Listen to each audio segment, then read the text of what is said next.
I hate automobiles, mostly because they're wasteful of space and energy. Also, I'm terrified of driving. In my book, the only good car is a junked car. Unless that car is very, very old.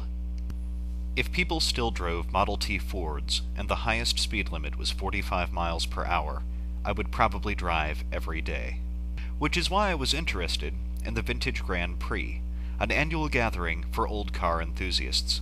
On a hot Monday afternoon, vintage cars were lined up along Walnut Street in Shadyside, and their owners stood on the sidewalk, proudly smiling behind their spit-polished hot rods. It's fair to say that vintage car owners are an eccentric bunch. They're mostly older, mostly middle class, and almost 100% male. Many are mechanics, and some are just collectors. But when I visited Schenley Park on Saturday afternoon, spectators were of all ages and walks of life. There's just something inherently fun about a race car the size of a large toboggan, driven by men who are mostly grandfathers. In the past, the race day has drawn over 200,000 people.